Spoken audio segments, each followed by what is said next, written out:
గుర్తించారు. జగన్మోహన్ రెడ్డి గారి ప్రభుత్వంలో పేదలు ప్రశాంతంగా బ్రతికిన విధానం గుర్తుపెట్టుకొని మళ్ళీ జగనన్న కోసం ఎదురు చూస్తున్నారు. జగనన్న ముఖ్యమంత్రి అయిన వెంటనే తప్పు చేసిన వాడు ఎవరైనా వదిలిపెట్టేది లేదు. న్యాయస్థానం ముందు నిలబెట్టి వాళ్ళందరినీ కూడా జైలుకు పంపిస్తామని కూడా హెచ్చరిస్తున్నాం. అండ్ ఈరోజు మీరు చూస్తే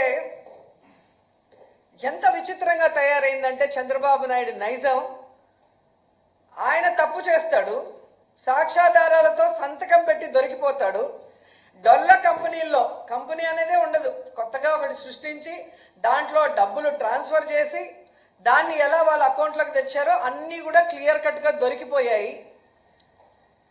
స్కిల్ డెవలప్మెంట్ స్కామ్లో ఈడీ కూడా కొంతమందిని అరెస్ట్ చేసింది, కొంతమంది ఆస్తుల్ని అటాచ్ చేసి అవినీతి జరిగిందని